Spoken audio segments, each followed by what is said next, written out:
Assalamualaikum dan salam sukan untuk semua. Dimulakan dengan perkembangan sukan badminton, kejohanan badminton terbuka China 2023, persoalan lelaki negara Eng Ziong melakar kejutan untuk mara ke posisi yang kedua kejohanan terbuka China selepas menewaskan pemain ranking ke-6 dunia HS Pranoy 21-12, 21-13 dan 21-18.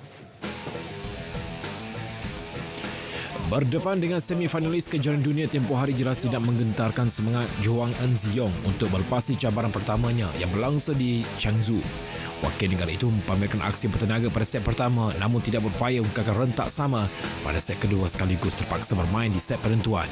Pemain berusia 23 tahun itu kelihatan lebih tenang mengendalikan lawannya di atas gelanggang pada set penentuan apabila berjaya menundukkan HS Pranoy sekaligus melepasi halangan pertamanya. Eng Ziong bakal bertemu wakil Indonesia Shashahirin pada pusingan kedua.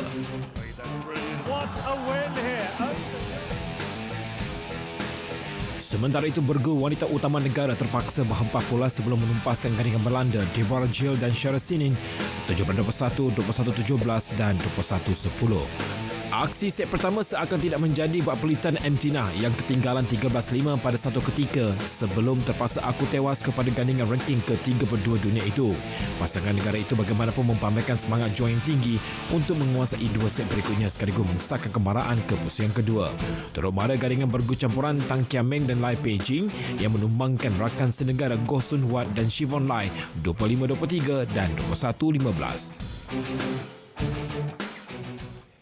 Menjelang aksi kelakan Piala Asia bawah 23 tahun, pengendali skuad muda negara Ella Barasan optimis dengan kemampuan pemainnya mencapai sasaran layak ke pusingan akhir kejohanan yang bakal berlangsung di Qatar pada bulan April tahun depan.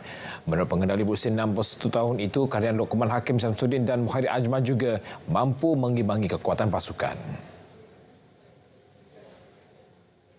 Target to at least get a slot in for the final round. Malaysian squad also is the same.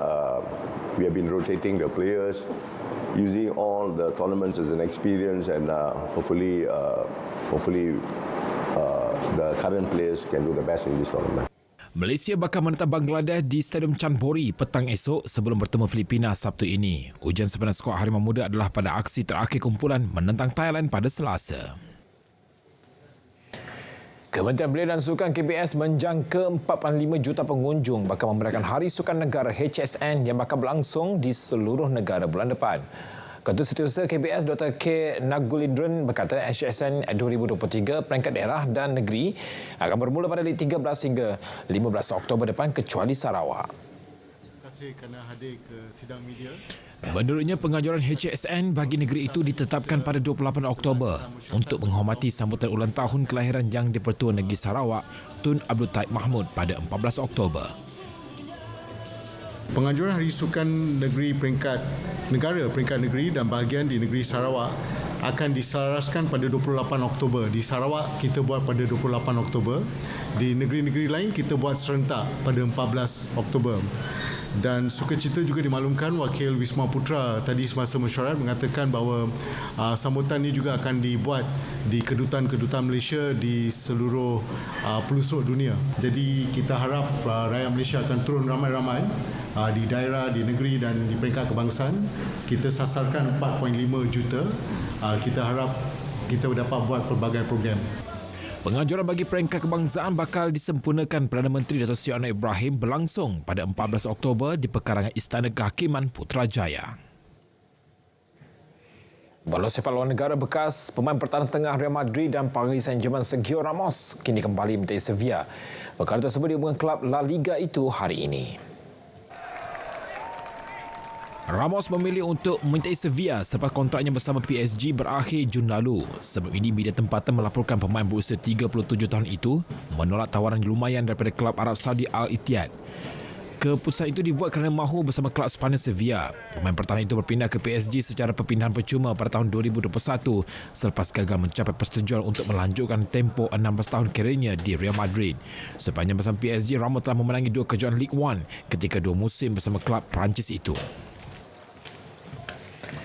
Persekutuan Bola Sepak Brazil CBF mengesahkan penyerang Anthony diketepikan daripada skuad Brazil untuk kelakan Piala Dunia 2026 menentang Bolivia dan Peru. Ia susulan dakwaan pemain itu terlibat melakukan serangan fizikal.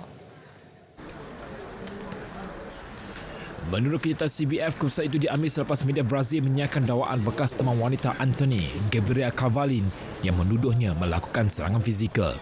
Bagaimanapun, Anthony menafikan sebarang salah laku. Ketika ini, kes tersebut masih dalam siasatan polis dan perkara tersebut disahkan jurucakap Sekretariat Keselamatan Awam Brazil. Terdahulu, jurulatih Brazil, Fernando Diniz, memanggil penyerang Arsenal, Gabriel Jesus, bagi menggantikan Anthony. Brazil bakal menentang Bolivia pada Sabtu ini sebelum ke Peru 4 hari kemudian untuk memulakan kempen kelayakan Piala Dunia. Sekian Stadium RTM HK dan berita perdana, saya Nazif Ahmed Syukri. Malaysia Madani tekad perpaduan penuhi harapan. Assalamualaikum dan salam sukan untuk semua.